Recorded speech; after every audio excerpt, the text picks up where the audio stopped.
Bryan Gambrel. I'm from Nelsonville, Ohio. Um, I'm a son. Most of all, I'm a father today, something I was never able to do. I am a nephew, I'm a cousin, I'm a boss. Um, I'm a lot to my community just because I give back to my community now. So I'm a little bit of everything. Yeah. And how long have you been in recovery? 5 years. May 14th is my clean date. Congratulations. That's fantastic. Long term recovery. So, if you could start off by sharing a little bit about your childhood. My childhood, I never really had a childhood. My whole family's in active addiction. So my childhood was getting raised by babysitters and hoping that I had food that night. Gotcha. Are you an only child or do you have siblings? I have two siblings. I'm an older brother and a younger sister. Okay. And how did that impact your guys' relationship? My brother, he's in active addiction still today, so we don't have really a relationship. But my sister, she's doing great. She's what everyone calls a model citizen, Yeah. and she does everything now. She talks to me. We communicate about our lives, and that's something we never had before. Gotcha. So, with having a pretty chaotic childhood, how was school impacted? I got kicked out of school at my second day of my sophomore year for selling drugs on school property. I was banned from all Ohio schools, so in turn, I never got to finish school. So I've been working full-time construction since then. Okay. Wow, that's a pretty young age to start a full time job. Yeah. Can you talk a little bit about when you first started either using alcohol or drugs? So I started at the age of 10. I had an older brother that got into drugs early, so he introduced them to me early. By age 12, I had a full-blown out addiction. I was on Oxycontin 80s for almost 10 years. And I started at the age of 12, and it never stopped. So the pill mills that were in, Southern Ohio, Kentucky, Florida. yeah, okay. So being that young of an age and, into fully in active addiction and from what it sounds like also very much part of the trade as well. Absolutely. What what was that like as a kid? So growing up, doing it in my town, being as young as I was, I mean, there's multiple times I've been jumped, I've been stabbed. Um, it was definitely different. I wouldn't recommend it for any kid, but it made me stronger. It made me who I am, and it made me be able to deal with it because I had to. I had no choice. So at that young of an age, being out dealing with adults and everything that I was doing, there's nobody else out there that can have you more than yourself. Yeah, can be a pretty lonely existence. Very lonely, very lonely. So, is there a story, or can you describe what the throes of active addiction were like for you? Um, so active addiction for me definitely brought me to the lowest of the low. I would rob, steal, take from anyone, um, anything to get my next high. It didn't matter who it was. All my feelings since I've been on my own so long are gone. I don't have that thing in me that makes me care for someone. I don't have that. I'm very much worried about me, myself, and my daughter now. Now that I'm actually clean and living this life, it's definitely different. But from growing up, in an active addiction, I had no one. I remember waking up on the side of the highway in Indiana, and I didn't even know how I got there. Woke up covered in blood, been robbed. They took my shoes, took my phone, took everything I had. And waking up on the side of that highway, I mean, that was the start of my realization that this has just gone on too long. Yeah, Having no one, not being able to love no one, not be able to care for someone, it's not a life to live. absolutely. So, did you have any involvement with criminal justice system? Yeah, I did a total of 10 years incarcerated, um, three of which were in county jails and city jails. And then I did 7 years total inside of prison walls. And at any point, did anybody say, "Hey, you have a substance use disorder," or let's address this trauma that you've experienced? No, never. I got introduced to the justice system pretty early. 3 days after I turned 18, I was on my way to prison, and until 5 years or until 7 years ago, nobody ever even offered me to rehab. Never offered me help to get anything accomplished. They've always just thrown me away. So what happened 7 years ago? 7 years ago, I was in prison, and I called home to talk to my daughter, and when she answered the phone, she was crying. She was bawling her eyes out, and I couldn't figure out what was going on. And finally, she calmed down enough to tell me that the guy that her mom was seeing smacked her for spilling milk on her PlayStation, on his PlayStation. And I was behind bars. I couldn't do nothing. I couldn't help her. I couldn't do anything. And at that point, it just something in my head clicked, and I knew I didn't want that shit no more. Excuse my language. Yeah, yeah. So at that point, then, what was there any assistance that you could reach out and ask for in the system? I actually found out about a drug program that was going on at London prison, and they were still trying to decide where I was going this time. And I asked for it. I went to the office, the main office, and I sat down with a couple sergeants and just told them why I wanted it. And then two sergeants, I mean, they worked their ass off, but they got me there. They got me where I needed to be.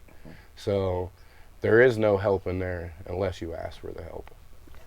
So what was the program like? What'd you get out of it? What'd you do? What was it all about? All right, so it was it was sort of faith based at first. They wanted you to find, I mean, your higher power. They wanted you to find something to believe in. But when it come down to it, the program was addicts. They were addicts that have been incarcerated for 20 years that got out. They were all addicts that have been through it, and they communicated and they knew what we were going through. They never judged us on it. So they was a big help. And I remember one of my counselors making me mad one day. She did it on purpose. And she looked at me and she said, "Now, how old were you when you just reacted?" And when I thought about it, it was like my 8 or 9 year old child. And I told her that. She's like, "Right there is when you lost yourself." And I mean, it just made so much sense. And I mean, the program that they have in there, I think the best way to describe it would be honestly the best program you could ask for in Ohio. And it's behind bars, so not everybody has access to it. But having addicts sit there and tell you, and you relating to it, I mean, it helped me so much. If it wasn't for that program, I'm not even sure I could have got clean. Wow.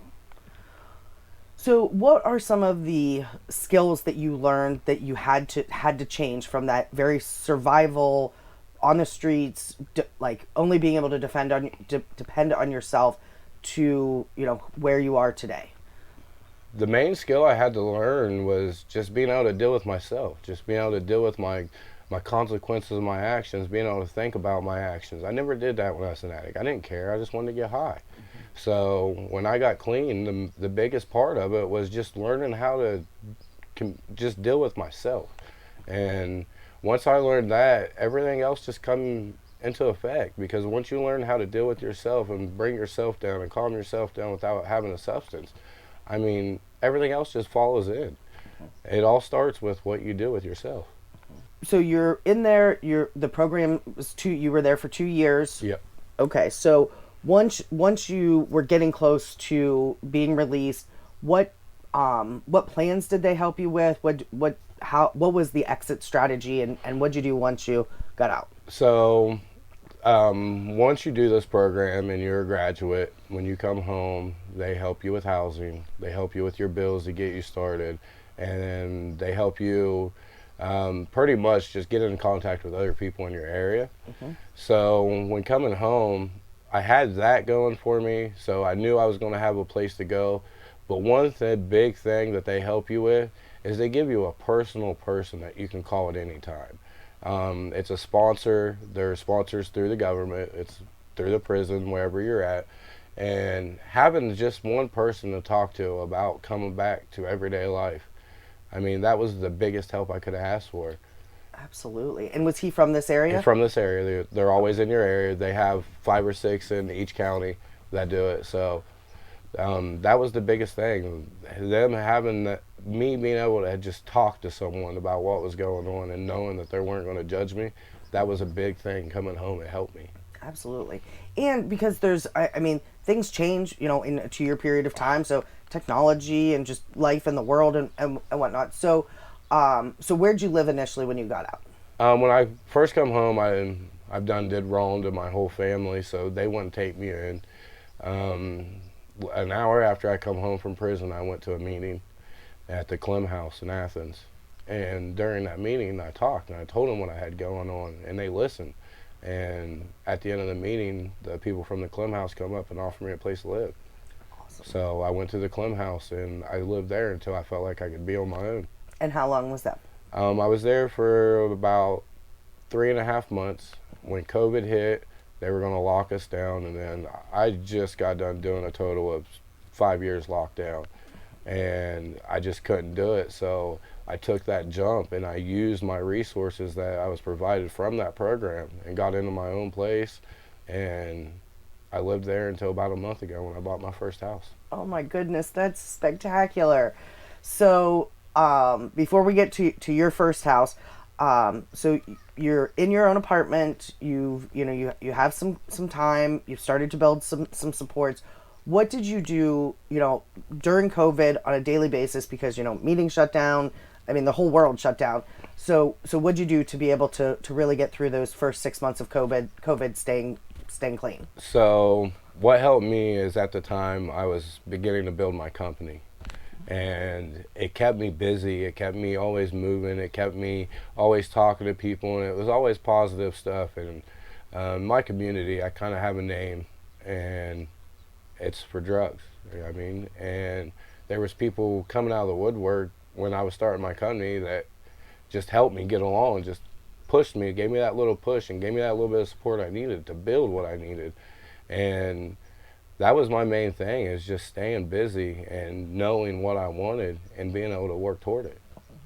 How about as far as sober support, the sponsor and the relationships? How did that assist in your recovery? So my sponsor, if it wasn't for him, I'd have probably used about a year after being out. Having that sponsor there and him being able to talk to me not only about what I had going on, but what he had going on in life, and knowing that he's doing it, been in recovery. I mean, the sponsor helped me more than anyone. Yeah. And you probably him as well. Oh yeah, oh yeah. Absolutely. We're best friends today. I mean, we hang out just about every day. We see each other. So That's awesome. So you said about starting your own company. What kind of company do you run? What do you do? How do you maintain being a boss in your recovery? So I run Gambrel Construction, which is my own personal company. But since I've started, I've took over 2 other companies. I took over a rental company in Nelsonville. I now have 22 apartments and 6 storefronts.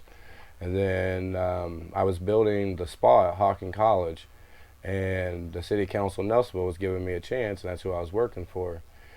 And a company, Black Diamond, come to me, and they were all people that were lawyers and never been down the road I have, and they overlooked that.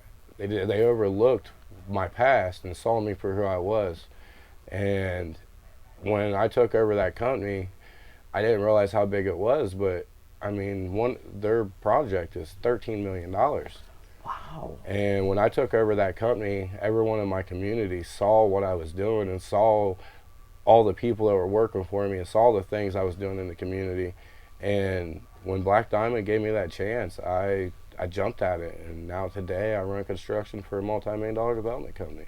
That is super cool. So That's awesome. Oh yeah. Go ahead. Sorry, I didn't mean to. That's just awesome. Yeah, but 3 years ago, I remember sitting in my house when I first got my apartment. It was 4 years, about 3.5. But I remember sitting there and looking around. I had 2 lawn chairs, a TV on the floor, and an air mattress I was sleeping on, and 3 changes of clothes. Mm-hmm. And after everything I've did and everything I've built, it's just crazy for me to even sit here and put in realization of what I have built.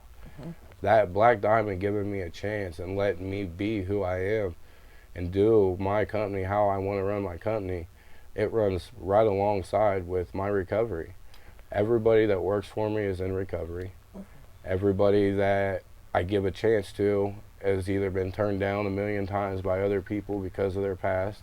So I always make sure that I run them side and side, because if not, I don't want to get off track on one or the other, because they both fit together. Hmm. Absolutely. So my company is my recovery. Yeah. So you said about sitting in your apartment with a couple of folding chairs, an air mattress. I'm sure you had some gratitude though that Oh yeah. of where you were at and being able to. So how has gratitude helped you in your recovery? So gratitude has helped me a lot. I give back a lot, something I never did before. I try to talk to anyone that's having problems with addiction or anything else, anything I can help with, because just throughout my addiction, I can relate to so much stuff that it doesn't matter if it's just about drugs, or it doesn't matter about everyday life. So having gratitude and giving back to the people that helped me, because other addicts is what helped me.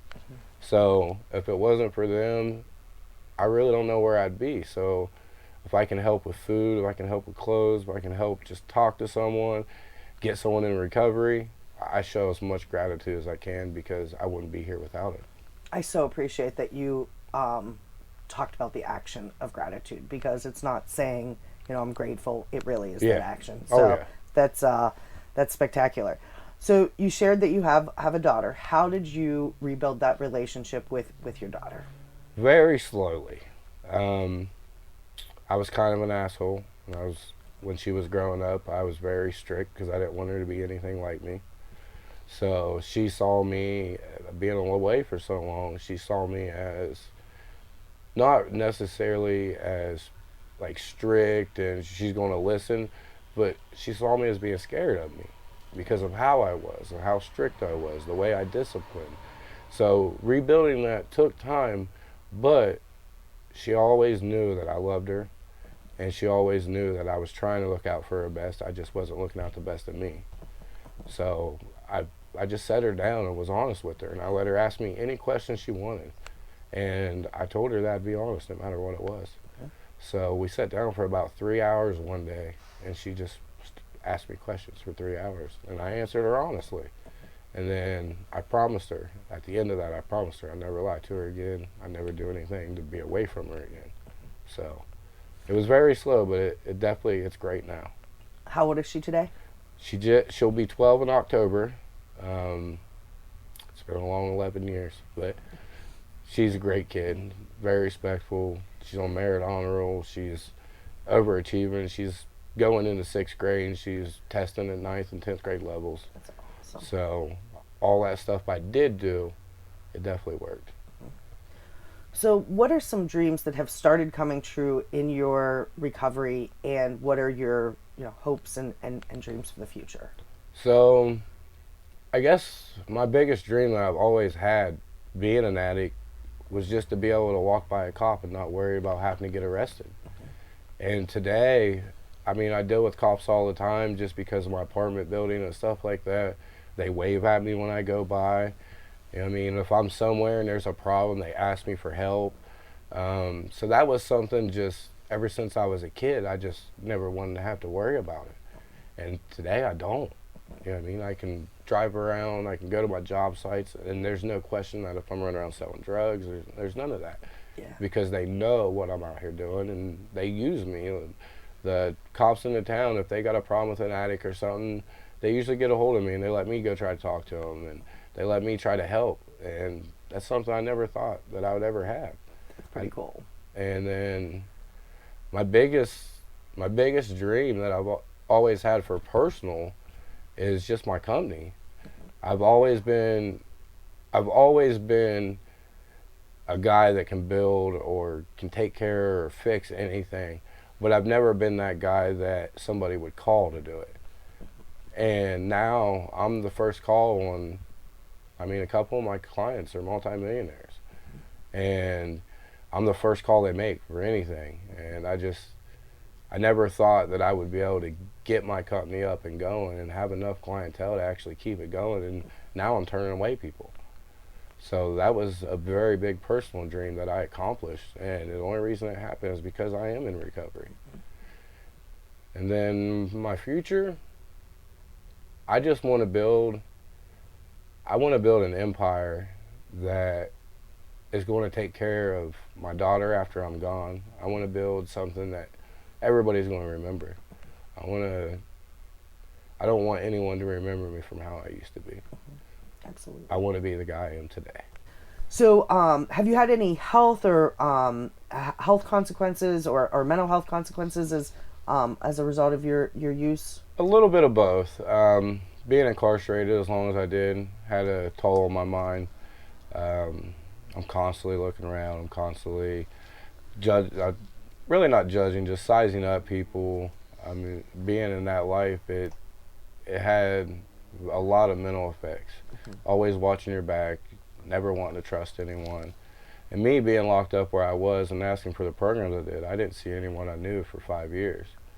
So I was always on edge. And then just as far as health, like when I got sober, I had 4 strokes. And they couldn't figure out what was going on, and I've had a hundred doctors looked at me, and they all come up with the same thing. For as long as I was using, and as amount of the drugs I was using, my body can't function without a chemical. So I had the 4 strokes, and then I got blood pressure problems. My anxiety's through the window. I mean, it's crazy sometimes. And then my main thing really was just learning how to think again, learning how not to just be constantly thinking about getting high. Yeah. Can you share any stigma that you faced in recovery from family, friends, the community, and how you dealt with that? Yeah, so when I was 18, I was on a 17-foot tall billboard on the side of the highway. It said, "Drug dealers beware, busted." And when I come home and got sober, there was so many people that was pulling that up and pulling up stuff that just I did over the years. And my biggest thing was is to just leave it alone, keep moving forward, and prove to those people that matter to yourself. Because the people that's going to come after you and the people that's going to scold you about your past isn't the people that want to see you succeed. So if you don't surround yourself with people that want to see you succeed and keep moving forward, then you're always going to stay in that same spot, and you're always going to stay in that same negative light. Can you share some words of inspiration that have been helpful to you when you have, been in a dark place? My main thing I always go to is you're worth it. You're worth your life. You're worth being there for your family. You're worth going out working that job that you hate but still living. You're you're worth it. You're worth being here. You're here for a reason. Well, thanks so much for coming out and joining us. You have a remarkable story of recovery, and the changes that you have made are not only impacting your life but so many other people in the community, in your family, and it really is amazing to see how where you can come from and where you can go with an opportunity, some hard work, and that diligence to stick with it. So thank you so much. I appreciate you guys, and I really do. I look forward to seeing this stuff on your guys' site. I think this is great. Seeing this stuff on your guys' site. I think this is great. I really appreciate what you guys are doing because it does help.